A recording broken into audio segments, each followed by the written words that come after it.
मदन लाल दायल के मूर्ति अनावरण समारोह के अंदर मनता सिंह, प्रेम सिंह जी बाजोर, पूर्व विधायक और बामासा,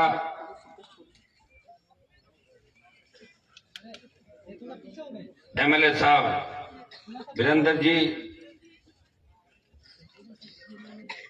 पूर्व विधायक और किसान नेता अमराराम जी, पूर्व जिला प्रमुख रीता सिंह जी, भाजपा जिला अध्यक्ष इंदिरा जी, युवा बोर्ड के अध्यक्ष भाई सीताराम जी लांबा, उप जिला प्रमुख और मेरे मित्र ताराचंद जी दायल साहब, हमारे जिला अध्यक्ष महेंद्र जी, ओंकार जी, सम्मानित मंच, उपस्थित मौजूद बुजुर्गों, नौजवान साथियों, सबसे पहले तो शहीद के पिताजी श्री बाबूराम जी दायल, वीरांगना विमला देवी जी, इन सबके चरणों में मैं नमन करता हूं कि आज जिस मूर्ति शहीद की मूर्ति का अनावरण हम करने जा रहे हैं, उनका जन्म बाबूराम जी के घर पे हुआ। और जैसा परिचय दिया कि वीरांगना ने और इस परिवार ने जो दुख तकलीफ झेली, निश्चित रूप से गौरव बढ़ाया देश का, ये सही बात है। लेकिन परिवार के अंदर एक खालीपन तो सिर्फ ये परिवार ही महसूस कर सकता है। और आयोजनकर्ताओं को इस बात की बधाई भी दूंगा कि आज भव्य कार्यक्रम आयोजित करके पूरे राजस्थान और देश के अंदर संदेश दिया। ये शेखावाटी वीरों की धरती है, शहीदों की धरती है। 62, 65, 71 और कारगिल का इतिहास उठा के देख लें, और पैरामिलिट्री फोर्स जो आंतरिक झगड़ों से जूझती रहती है, बीएसएफ जो बॉर्डर पे जूझती रहती है, सीआरपीएफ की साथ रोज हम देख रहे हैं। शेखावाटी अंचल के नौजवानों ने, किसान के बेटों ने हमेशा भारत माता की रक्षा करते हुए अपने प्राण न्यौछावर किए। और शेखावाटी शहादत में हरियाणा और पंजाब के बराबरी पे देश के अंदर चल रहा है। कारगिल का मैं देख रहा था, कारगिल के युद्ध के समय जो शहादत हुई उसमें 50% से ज्यादा जो शहादत थी वो हरियाणा, राजस्थान, पश्चिम उत्तर प्रदेश और दिल्ली के उन इलाकों की शहादत थी जहां सबसे ज्यादा किसान रहते हैं। और ये वही किसान है जिन्होंने किसान आंदोलन के अंदर तीनों कृषि बिल जब आए, किसान विरोधी सरकार को झुकाया और सरकार को एहसास कराया कि तीनों कृषि बिल गलत थे और कृषि बिल वापस लिए। अमरराम जी ने एक बात कही थी, सैनिक सेना पे जाने का जो जज्बा है बच्चों का, मेरा घर नागौर के अंदर स्टेडियम के सामने, बच्चे वहां रोज प्रैक्टिस करते हैं। सेना भर्ती रैलियां भी हुई। पूछता हूं बच्चों को, सेना में क्यों जाना चाहते हो? 25% तो ये बात कहते हैं कि बेरोजगारी है, नौकरी लग जाए। लेकिन 75% बच्चे ये बात कहते हैं कि देशभक्ति का जज्बा है। मेरे गांव के अंदर एक शहीद हुआ, उस फला गांव में एक शहीद हुआ, हमारे कौम का व्यक्ति वहां शहीद हुआ। जब शहादत की बात चलती तो गाने चलते हैं देशभक्ति के, उसके अंदर उन तमाम कौमों को याद किया जाता है जिनकी रेजिमेंट बनी हुई है। उन तमाम कौमों को लोग श्रद्धा से नमन करते हैं जिनके सैनिक शहादत देते हैं। इसलिए हम देशभक्ति के लिए सेना में जाते हैं। लेकिन अग्निपथ जो योजना है, इससे निश्चित रूप से देश के नौजवान तकलीफ के अंदर है। और क्योंकि राजस्थान में तो, या मैं पॉलिटिकल बात नहीं करूंगा प्रेम सिंह जी, एक थोड़ी सी बात नहीं कहूंगा तो फिर यहाँ आने का फायदा क्या मेरा, थोड़ा सा तो कहूंगा। ये नहीं दबा के ना, ये जो अग्निपथ का विरोध अगर किसी ने किया राजस्थान से, एकमात्र सांसद आप रोज देख रहे हो, और जोधपुर में 2 लाख जवानों की रैली करके संदेश दिया कि अग्निपथ को वापस लो, पूर्व की भांति सेना भर्ती रैलियां करो। और तो और जो सेना भर्ती रैलियां होगी उसके अंदर कुछ बच्चों के शायद एग्जाम जो होता है वो बाकी था, मेडिकल भी हो गया उन बच्चों का, नेवी के अंदर, एयरफोर्स के अंदर हजारों बच्चों की ज्वाइनिंग बाकी रह गई थी, उसको भी रद्द कर दिया गया। कितना बड़ा अन्याय देश के किसान के बेटों के साथ हुआ। मैं विश्वास दिलाता हूं इस मामले में बिना राजनीति के हम सब लोग मिलकर लड़ाई लड़ेंगे। प्रेम सिंह जी को, इनको कहूंगा, आपके बाबा जी भी है, आप लोग अलग तरीके से जाके बीजेपी के अंदर अपनी बात रखो, और हम लोग सड़क और संसद के अंदर इस बात को रखेंगे कि सेना भर्ती रैलियां पूर्व की भांति होनी चाहिए। जिस तरह हम आज मदन लाल जी की मूर्ति का अनावरण कर रहे हैं, अब कोई अग्निवीर अगर वहां गया और वो शहीद हो गया तो उसको भूतपूर्व सैनिक भी नहीं लिखेंगे, फिर वो कैसे शहीद माना जाएगा उसको। तो मेरा यही इस मौके पे कहना है कि हमें कुछ क्या कि सरकार बहुमत में, विपक्ष है नहीं सामने, आप देख रहे हो सारा, तो चाहे जो फैसला लो, किसान आंदोलन में भी शुरुआत हुई, 1200 किसानों ने शहादत दी, उसके बाद बिल सरकार ने खुद ही कहा, इनके ही लोगों ने कहा कि बिल गलत थे, वापस ले लिए। इसको भी वापस तो लेंगे, लेकिन बड़ी तकलीफ देश के जवानों को मिलेगी, बड़ा संघर्ष करना पड़ेगा।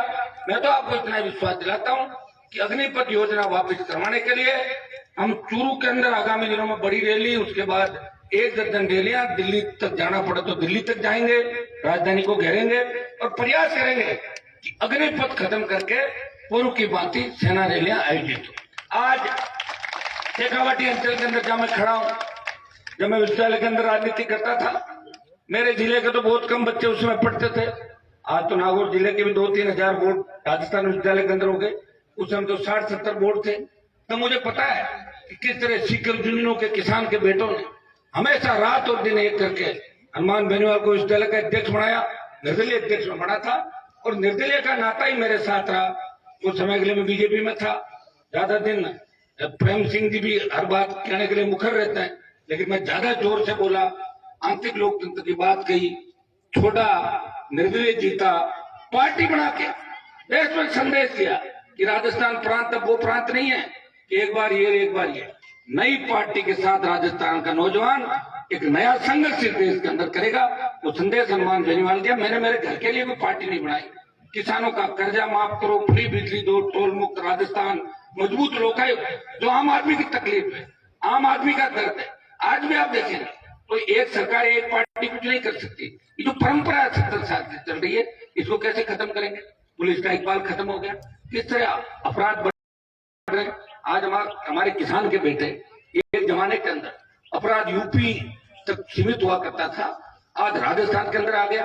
गैंगवार की घटनाएं राजस्थान में बढ़ रही है। किसान के बच्चे एक दूसरे का खून बहा रहे हैं, बिना मतलब बिना बात। एक आह्वान इस मंच से करूंगा कि हमें एक दूसरे को मारना नहीं है, प्रतिस्पर्धा का युग है। आगे बढ़ो, दूसरे को बढ़ने दो, जियो और जीने दो। हमें समझ के साथ आगे चलना है। ये सोशल मीडिया का जमाना है। एक जमाना था कि नेता लोकसभा और विधानसभा में बोलते ही नहीं थे, और गांव में आके कहते थे कि मैंने कुर्सी उठा के फेंक दी, और लोग कहते जा रहे बाबू कुर्सी फेंक दी, जब कुर्सी फेंकते नहीं थे। कुछ तो बिल्डिंग होती है अंदर से, पता आपको, लोकसभा और विधानसभा के अंदर किस तरह कुर्सी उठाने का मतलब ही नहीं, पेपर वेट नहीं होता वहां पे। कमराराम जी हम तो लड़े हैं साथ अंदर, इनको पता है सारी बातें। एमएलए साहब वीरेंद्र जी अंदर है, लेकिन चूंकि पहले बातें चलती, काम कोई कराता था, एजेंट छोटे होते थे गाँव के अंदर, वो कहते थे माला एमएलए साहब वो काम करा दिया था, दोहरा करा दिया, काम करा दिया, हुआ नहीं काम। हमारे नागौर में जैसे वोट लिए जाते थे, बिजली आएगी तो करंट आ जाएगा, रेल चलेगी तो चोर आ जाएंगे, फिर भी लोगों ने वोट दिया। ये कितना बड़ा दुर्भाग्य कि आधा राजस्थान का भूभाग बिना शिक्षा के रह गया। धन्यवाद दूंगा शेखावाटी के बच्चों कि नागौर की तरफ गए, जोधपुर की तरफ गए, बाड़मेर की तरफ गए। यहाँ हमारी जो नर्सेज बहने सीकर और झुंझुनू की, उन्होंने डूंगरपुर बांसवाड़ा से लेके धौलपुर के चंबल तक, पहले तो केरल के मेडिकल होते थे सारे, जो भी एएनएम होती थी केरल की होती थी, लेकिन फिर शेखावाटी आया, राजस्थान में अलग जगह आई, नागौर भी अब शिक्षा में आगे बढ़ने लगा, जोधपुर भी आगे बढ़ने लगा, बाड़मेर आगे बढ़ रहा है, तेल निकला बाड़मेर के अंदर। लेकिन दुर्भाग्य इस बात का है कि शेखावाटी के अंदर सबसे समझदार इलाका होते हुए, पढ़े लिखे नौजवान होते हुए जो आपराधिक घटनाएं घटित हो रही है, इस पे आप सबको बैठ के मंथन करना होगा। मैं इतना ही विश्वास आपको दिलाता हूँ। लोग तो मेरे पे जातिवाद का आरोप लगाते हैं, हनुमान जी तो जातिवाद ही जातिवाद करते हैं। मैं जातिवाद नहीं कर रहा हूँ, मैं जातिवाद को खत्म कर रहा हूँ राजस्थान में। क्यों प्रेम जी? बिल्कुल सही। जातिवाद को खत्म करके ऐसी व्यवस्था चाहता हूँ जब किसानों की सरकार हो और आपके खुद का कानून हो। 12 बजे बाद भी हमारी बहन बेटियां सुरक्षित राजस्थान के अंदर है। हमने झगड़े नहीं कराए राजस्थान के अंदर। आपने हर जगह देखा होगा, हर मंचों पर भी देखा होगा, हर किसी की बात भी सुनते हैं, प्रयास भी करते हैं। अब तो मेरी खुद की पार्टी है, मेरी विचारधारा रोज आप उसके सामने देखते हो। क्योंकि आज ये शहीद के मूर्ति समारोह में आपको इतना ही विश्वास दिला सकता हूँ कि इस गांव के विकास के लिए, इस इलाके के विकास के लिए, क्योंकि यहाँ के नौजवान हमेशा मेरी पार्टी को एक नई गति, नई ऊर्जा देते रहते हैं। शेखावाटी के अंदर पिछली बार भी हमने प्रयास किया, कोशिश की, राजस्थान में प्रयास किया, कोशिश करेंगे। मैं थकने वाला नहीं हूँ, बहुत जिद्दी हूँ, जिद करता हूँ, वो काम करने का प्रयास आखिरी दम तक करता हूँ। हो सकता है रिजल्ट कुछ भी हो, और उसी का परिणाम है कि हनुमान बेनीवाल जवान और किसान की बात सड़क से लेकर विधानसभा और लोकसभा तक मजबूती के साथ आपके लिए उठाता है। मैं तो ये भी जब एनडीए में था, एनडीए छोड़ी, उस समय भी पेट्रोल डीजल की कीमतें कैसे कम हो, गैस के दाम कैसे कम हो, महंगाई कैसे कम हो देश के अंदर, हमेशा ये मामले आपने सुने थे। विश्वास दिलाता हूँ सबको साथ लेके चलेंगे, नए राजस्थान का निर्माण करेंगे। एक हमारे ओंकार जी ने बात कही थी, प्रेम सिंह जी और हम 4-5 कार्यक्रमों में लगातार साथ रहे। मैं इनको धन्यवाद दूंगा कि एक अच्छी पहल इन्होंने राजस्थान के अंदर की कि जितने भी हमारे शहीद हुए राजस्थान के अंदर, उन्होंने तमाम शहीदों की, चाहे उनकी जाति कुछ भी हो, तमाम शहीदों की मूर्तियां खुद बना के देते हैं। ये बहुत बड़ी पहल है और इनको पद्मश्री मिलना चाहिए। वैसे प्रेम सिंह जी की सिफारिश हम करें ये अच्छी बात नहीं, ये तो खुद ही बीजेपी के नेताओं के नजदीक है। पद्मश्री अभी तक तो दे देना चाहिए। अरे सुनो, मैं तो उठाऊंगा ही, और मैं तो सबसे पहले चिट्ठी लिखूंगा कि प्रेम सिंह जी बाजोर को इतना लेट क्यों मिल रहा है, हर किसी को दिया जा रहा पद्मश्री, हमें तो पता ही नहीं। वैसे पद्मश्री का एक कायदा है कि वो जिले के सांसद से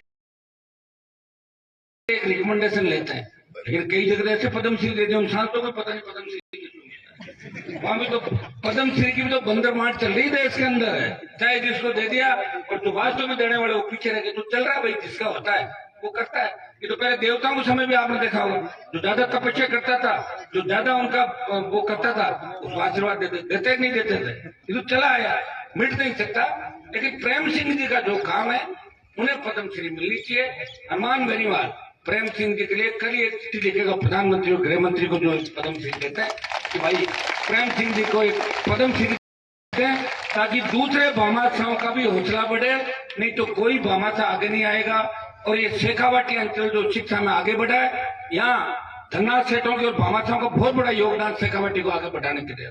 हमारे दूर जमाने के अंदर कोई गलती से कहा धन्ना सेठ आगे थे तो हमारे नाथूराम जी मिर्जा ने उन पर पत्थर फेंकवाए, उसके बाद कोई सेठ नागौर में आया ही नहीं। ये काम हुआ था नागौर के अंदर, नागौर पीछे रह गया, लेकिन शेखावाटी आगे है क्योंकि आप लोगों ने हमेशा उनका सम्मान किया, अपने मेहमान का सम्मान किया, और उसी का परिणाम है कि शेखावाटी बहुत आगे निकल गया। हम प्रयास करें कि शेखावाटी की तर्ज पे शिक्षा के अंदर हमारे लोग आ गए, सेना में हमारे जवान बहुत ज्यादा तादाद के अंदर आगे आ रहे हैं। और जिस तरह की घटनाएं आप रोज देखते हो कि साधक हम दे रहे हैं लेकिन सत्ता हमारे पास नहीं है, इस चीज का भी आप ध्यान रखें। प्रदेश उठा के देख लें, देश उठा के देख लें, अपना काम एक ही रह गया किसानों का कि भीड़ इकट्ठी करो, रैली करो जब अपनी याद आ जाए, और लड़ने मरने के लिए हमें छोड़ दो, और कलम के लिए दूसरे लोग हैं। इस बात को आप विशेष रूप से आपको ध्यान रखना है। मैं बहुत बहुत बधाई दूंगा, शुभकामनाएं प्रेक्षक को अच्छे कार्यक्रम के लिए। मूर्ति अनावरण के इस कार्यक्रम में आपने मुझे नागौर से बुलाया, इसी तरह मान सम्मान जो आप मुझे देते रहे, आगे भी देते रहेंगे। मैं आपके लिए हमेशा संघर्ष करता रहूंगा। पुनः शहीद परिवार को प्रणाम, और प्रेम सिंह जी को विशेष रूप से धन्यवाद, अमराराम जी को धन्यवाद, हमारे एमएलए साहब वीरेंद्र जी को, सारी टीम को जो हमेशा यहाँ विकास के लिए सब लोग लगे हुए। दातारामगढ़ इलाका आगे बढ़े, सीकर आगे बढ़े, और हमारा राजस्थान हमारे सपनों का राजस्थान बने। बहुत बहुत आपको